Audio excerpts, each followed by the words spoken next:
Something that I find interesting is I keep looking at people saying, what's my purpose? People like in the program? Well, in the program and other people, you talk to people in general and it seems like there's not an aimlessness, but a lack of clarity.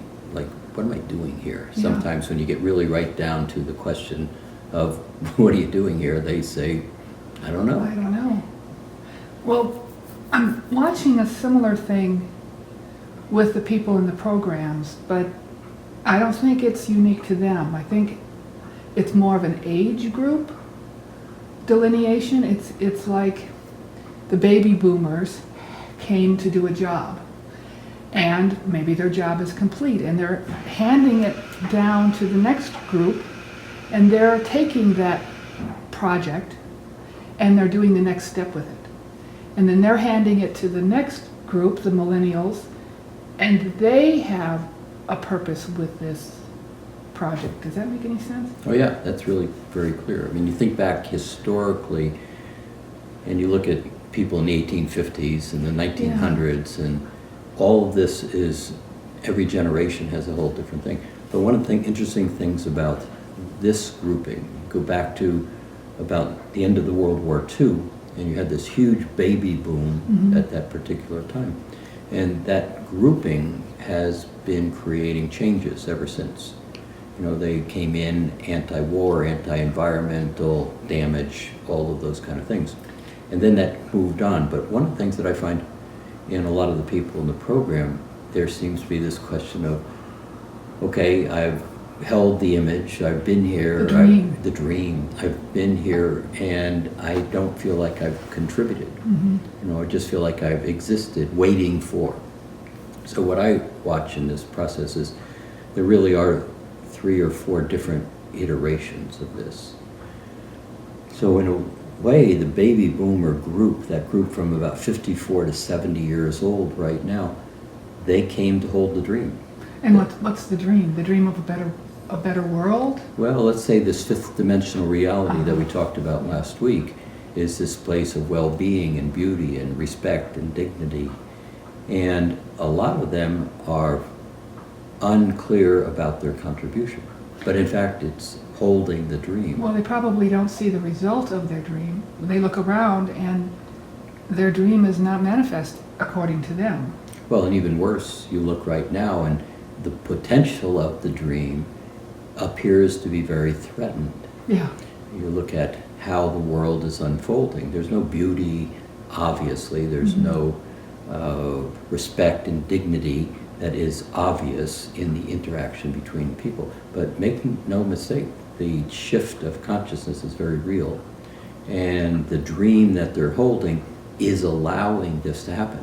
If it wasn't for holding that dream in that configuration, the ability of everything to fall apart that is unlike the dream, greed, competition, advantage, all of those things, as we said last week in the shifting of dimensions, could not go away if it wasn't for that dream so fervently being held by the baby boomers.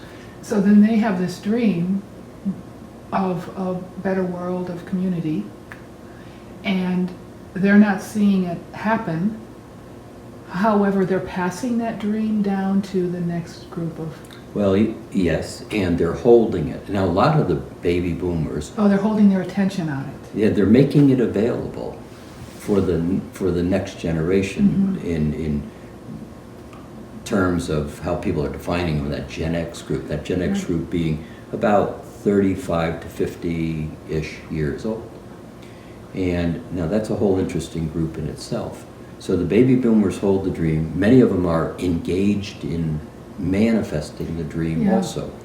But the baby boomers, or the Gen X group, is really interesting because they're the ones that begin to put in place the dream. Now they put it in place, they're beginning to manifest it. What's very interesting about right now is that group has been significantly hurt. I talk mostly about the United States, but I think it's accurate around the world. So that group that's between 34, let's say, and 50, that's a smaller group than the baby boomers. In the United States, there are about 78 million baby boomers. There's about 69 million Gen X's. But what happened to the Gen X's is, in a way, they've been stalled. And what I mean by that is, in 2001, when that age group began to step into economic stability and be able to move the economy and move a direction into a different direction, first thing that happened to them in 2001 in the dot-com, Right. they were killed and they lost their 401s, they lost a lot of their investment power. At the same time, they then went in and they all had houses, or they were at the age where people were buying more houses, stepping up.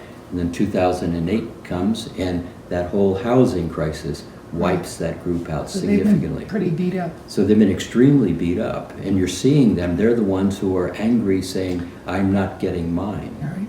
and that's very real. They're not getting theirs. Theirs has been somewhat taken away from them, but nonetheless, they're the ones that have the capacity to begin to say, "I want change in a much more dynamic way," and they are. Then behind that is the millennial group. And that millennial group, let's say from 18 to 34, that period of time right now, that millennial group is the one that is going to begin to put in place the dream. But all of a sudden, the dream and the millennials have a little bit of disconnect. It's people are saying, well, wait, they're not engaged, they don't care, they're not standing up, they're more interested in their Facebook and sitting on, they're not communicating. However, the dream is about well-being, but not well-being on the baby boomers standard, or not well-being on the Gen X standard. So you're looking at something happening that seems to be a disconnect.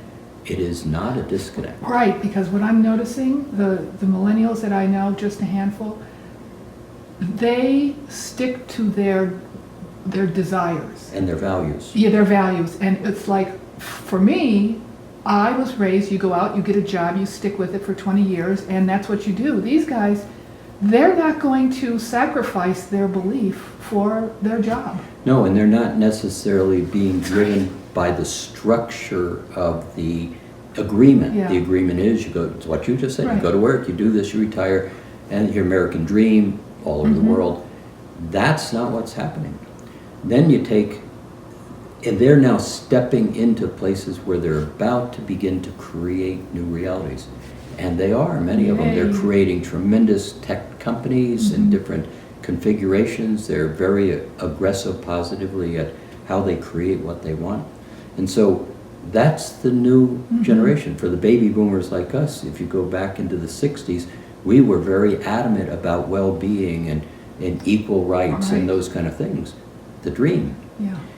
Then you take it one cut below the millennials, which there's actually 2 or 3 layers here. But if you go down to the kids that were born after 2012, completely different, Yeah. completely wired different. They will be that 5th dimensional dream manifest. And then their children will take it to the next levels. And it's going to be a place where the world is much, much different. I mean, dramatically different.